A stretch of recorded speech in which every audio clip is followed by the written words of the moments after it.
আমার বক্তব্য শুরু করার আগে আমার মনে হয় একটা ভুল তথ্য দেওয়া হয়েছে। মাননীয় বিরোধী দলীয় নেতা, অসংখ্য ধন্যবাদ। প্রথম দিনেই বলেছিলাম ভুল হলে শুধরে দিবেন। অসংখ্য ধন্যবাদ, শুধরে দিয়েছেন। ঢাকা 15 আসন থেকে নির্বাচিত মাননীয় সদস্য এবং বিরোধী দলীয় নেতা জনাব মোহাম্মদ শফিকুর রহমান, ধন্যবাদ আপনাকে। মাননীয় স্পিকার, আপনাকে ধন্যবাদ। আমার বক্তব্য শুরু করার আগে আমার মনে হয় একটা ভুল তথ্য দেওয়া হয়েছে। আমার জানা মতো স্বাস্থ্য মন্ত্রণালয় সম্পর্কে কোনো স্থায়ী কমিটি এখনো গঠন হয়নি। আপনিও উল্লেখ করেছেন, মাননীয় মন্ত্রীও উল্লেখ করেছেন। আপনারা কি বিশেষ কমিটিকে মিন করতে চেয়েছেন কিনা আমি স্পষ্ট না। যদি বিশেষ কমিটি মিন করেন তাহলে এখানে কারেকশন আসবে। মাননীয় নেতা, অসংখ্য ধন্যবাদ। আমি একটু ক্লারিফাই করে নেই, একটা সেকেন্ড আমাকে যদি সময় দিবেন। আপনি একটু দয়া করে বসুন প্লিজ। Thank you.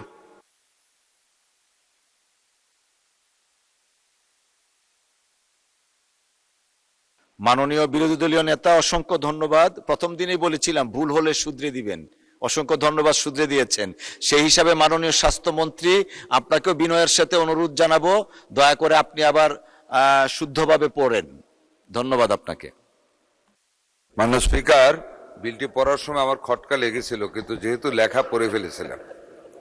আপনাকে ধন্যবাদ। মাননীয় বিরোধী দলের নেতাকে ধন্যবাদ। মাননীয় স্পিকার, আমি সর্দার মোহাম্মদ সাখাওয়াত হোসেন, স্বাস্থ্য ও পরিবার কল্যাণ মন্ত্রী, প্রস্তাব করছি যে বাংলাদেশ মেডিকেল বিশ্ববিদ্যালয় আইন 1998 এর অধিকতর সংশোধন কল্পে আনিত বিলটি বাংলাদেশ মেডিকেল বিশ্ববিদ্যালয় দ্বিতীয় সংশোধন বিল 2026 বিশেষ কমিটি কর্তৃক সুপারিশকৃত আকারে অবিলম্বে বিবেচনার জন্য গ্রহণ করা হোক। ধন্যবাদ মাননীয় স্পিকার। ধন্যবাদ মাননীয় মন্ত্রী। মাননীয় বিরোধী দলীয় নেতা, এখন আমরা সংশোধিত আকারে পেশ করা হলো, আমিও সেটা বললাম, বিশেষ কমিটির রিপোর্টের ভিত্তিতে। এখন আপনি আপনার বক্তব্য দয়া করে রাখতে পারেন। অসংখ্য ধন্যবাদ আপনাকে। ধন্যবাদ মাননীয় স্পিকার। বিষয়টা জনস্বাস্থ্য এবং জনস্বার্থ সংক্রান্ত। আমি জাস্ট আমার কনসার্নটা ব্যক্ত করছি। এখানে আইনের সংশোধনীতে বলা হয়েছে প্রফিট, নন প্রফিট, দুইভাবেই এখানে এঙ্গেজ হওয়ার সুযোগ আছে।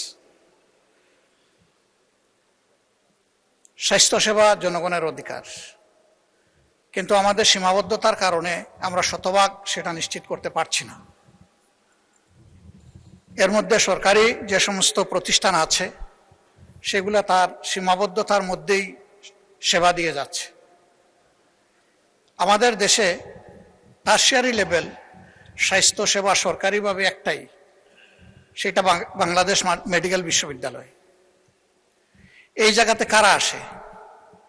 যাদের সামর্থ্যে কুলায় না, বাইরে প্রাইভেট টারশিয়ারি লেভেলের চিকিৎসা সেবা নেওয়ার, তারা এখানে আসেন।